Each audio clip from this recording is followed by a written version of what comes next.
Bon mercredi à tous. Ce matin, nous terminons notre série de 3 méditations sur le passé, le présent et le futur. Bien entendu, comme on l'a mentionné, on va débuter bientôt une nouvelle série qui s'intitule « Un instant, s'il vous plaît » sur Ecclésiaste, qui parle qu'il y a un temps pour toute chose. Dieu est le Dieu du temps. Et ce matin, bien entendu, on a parlé les dernières semaines du passé, du présent, et ce matin, on parle du futur. Jérémie 29:11 nous dit « En effet, moi, je connais les projets que je forme pour vous, déclare l'Éternel, projets de paix et non de malheur, afin de vous donner un avenir et de l'espérance. » Wow! Des fois, quand on regarde, et probablement particulièrement dans les dernières semaines, les derniers mois avec le COVID et tout ce qui se passe, le futur, l'incertain du futur et les questionnements, et peut-être que pour certains, c'est pas si impressionnant que ça. Pour d'autres, ça peut causer plus de stress, d'inquiétude, de doute et d'incertitude.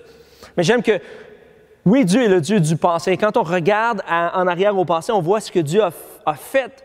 Et le fait que Dieu est Dieu, et comme on l'a vu dans Hébreux 13, Dieu est le même hier, aujourd'hui et éternellement. Et ce Dieu-là qu'on voit dans le passé, bien, il va être dans notre présent, mais également, lui, il est concerné par notre futur et il va être là demain pour nous. Il ne nous laisse pas tomber.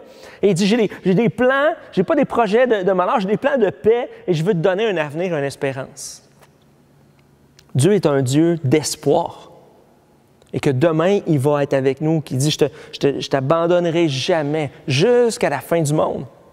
Proverbe 23, les versets 17 à 18, se dit « Que ton cœur n'envie pas les pécheurs, mais qu'il ait toujours la crainte de l'Éternel, car il y a un avenir et ton espérance ne pourra pas être brisée. » Wow!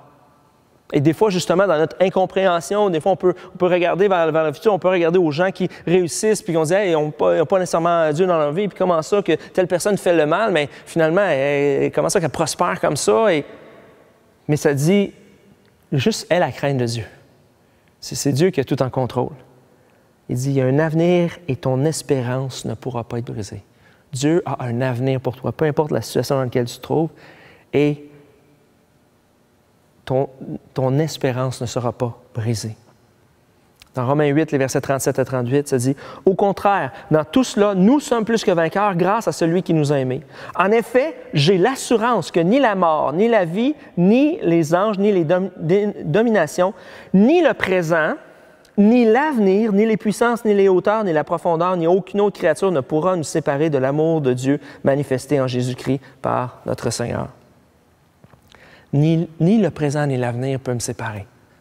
Et bien que demain, des fois, justement, je dis, mon présent est peut-être incertain, puis quand je regarde au futur, il est encore plus incertain. Je vis dans le doute, je vais être encore plus dans le doute demain. Je vis dans la peur, le stress, l'angoisse. Si je me projette, je suis encore plus anxieux.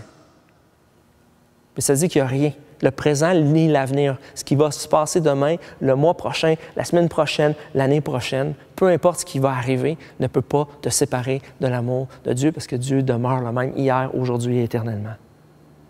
Et regardons le futur en ayant l'assurance que Dieu va être là demain pour moi, que Dieu ne me laissera pas tomber et que Dieu va vouloir me soutenir, me secourir et être avec moi, peu importe ce que je vais traverser demain. Ayons cette assurance-là que quand je regarde le passé et que je vois ce que Dieu peut faire, ce que Dieu est, et ce que Dieu est dans ma vie aujourd'hui, et ce que Dieu peut faire dans ma vie aujourd'hui, bien demain, il va être encore là. J'ai cette assurance-là.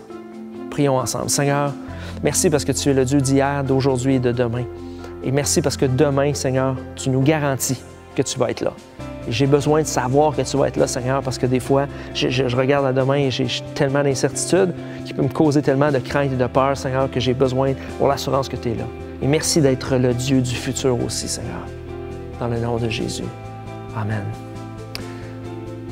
Bon mercredi à tous. On se retrouve vendredi pour les discussions de la semaine. Et sur ce, un bon reste de semaine à vous tous.